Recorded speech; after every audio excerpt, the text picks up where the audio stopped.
था, तब इधर दिक्पाल भी अपने होटल के पर्सनल सूट में बैठा हुआ था। मैंने कहा था मुझे फोटोग्राफ्स चाहिए। सर, हम लोगों ने बहुत कोशिश की, लेकिन पूरे गुड़गांव में किसी को नहीं पता कि टाइगर दिखता कैसा है।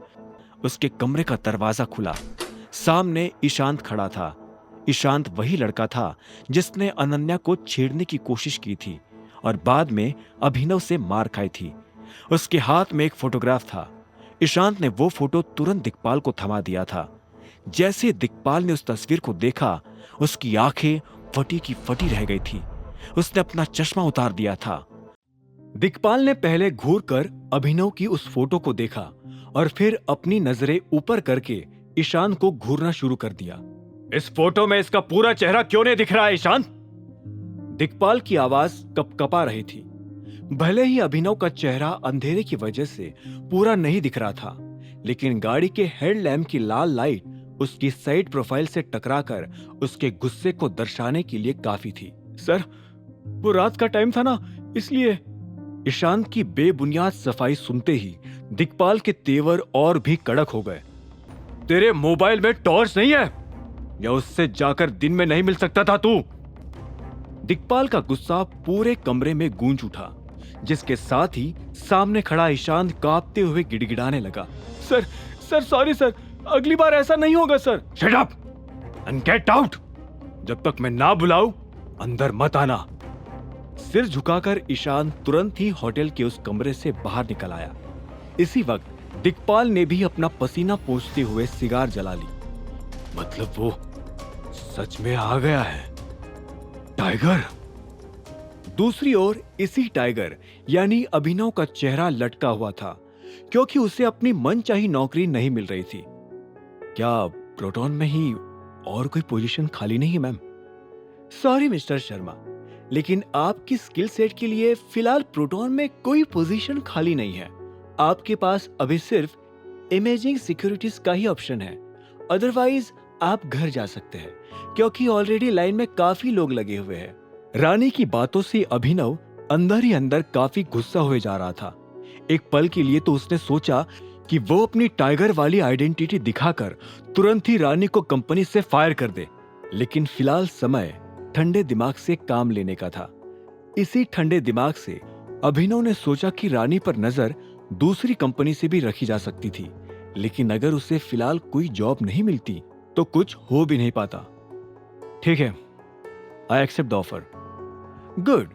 वैसे भी मैनेजर की पोजीशन तो काफी अच्छी होती है, रानी ने मुस्कुराते हुए कहा और जसप्रीत को उसे ले जाने का इशारा किया। अपनी नई कंपनी यानी इमेजिंग सिक्योरिटीज पहुंचते ही अभिनव को पता चला कि वो असल में काफी छोटी कंपनी थी। उसे फिर इस बात का भी एहसास हुआ कि रानी ने उसे सीधा मैनेजर की पोस्ट इसलिए दे दी थी क्योंकि छोटी मोटी कंपनी का मैनेजर होना कोई बड़ी बात नहीं थी। लिसन एवरीवन, मिस्टर अभिनव गढ़वाल ने ये कंपनी ज्वाइन कर ली है और यही तुम्हारे नए मैनेजर है। जैसा कि मैं हर बार कहता हूँ, बिजनेस से रिलेटेड सारी चीजें इन्हें ही रिपोर्ट करना। Got it? जसप्रीत ने इमेजिंग सिक्योरिटीज के सारे एम्प्लॉइज को एक साथ इकट्ठा करते हुए कहा, जिनकी तादाद मुश्किल से 50 भी नहीं थी। Yes sir. सभी एम्प्लॉइज की आवाज गूंज उठी। अभिनव को भी महसूस हुआ कि अब उसे कुछ कहना चाहिए था। Hello everyone, thank you for welcoming मी। मैं प्रॉमिस करता हूं, एक साथ मिलकर हम इस कंपनी को इंडस्ट्री में सबसे टॉप पर लेकर जाएंगे। अभिनव ने जिस कॉन्फिडेंस से ये बात कही, उससे पूरे ऑफिस में तालियां गूंज उठी थी।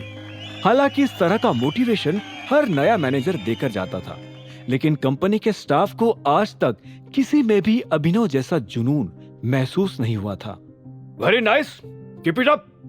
नाउ कोई प्लीज मिस्टर शर्मा को उनके कैबिन तक लेकर जाओ। मिस्टर शर्मा, मैं अब प्रोटॉन के लिए वापस निकलता हूं। Nice to meet you. Jaspreet हाथ मिलाकर वहां से चला गया। अभिनव उसे जाते देख ही रहा था कि उसे पीछे से एक प्रोफेशनल लेकिन मीठी आवाज सुनाई दी। सर, क्या अब हम मैनेजर के कैबिन में चले? अभिनव ने पलटकर देखा तो पीछे एक छोटे कद की जवान लड़की पैंट शर्ट पहने खड़ी थी। उसके आईडी कार्ड पर नाम लतिका लिखा था। हाँ चलो। लतिका को फॉलो करते हुए अभिनव अपने कैबिन की ओर चला गया। वही सभी एम्प्लॉइज अपने अपनी डेस्क पर वापस बैठ गए। नए मैनेजर के आने से सभी के चेहरे पर थोड़ी चमक थी, सिवाय कुछ लोगों के। अपने कैबिन में पहुंचते ही अभिनव ने देखा कि वो काफी छोटा था और उसमें आधी जगह तो उसके डेस्क में ही ले रखी थी। अपनी चेयर पर बैठते ही उसका फोन बजने लगा। स्क्रीन पर नाम अलायना का था। ठीक है लतिका, तुम अब जा सकती हो, थैंक यू। लतिका के जाते ही अभिनव ने फोन उठा लिया। हेलो नंदिता। कॉल की दूसरी साइड अलायना हंस पड़ी। तुम्हारे मुंह से अपना पुराना नाम सुनकर मुझे पता नहीं क्यों काफी अच्छा फील होता है। एनीवेज, आज शाम फ्री हो? कुछ डिस्कस करना था।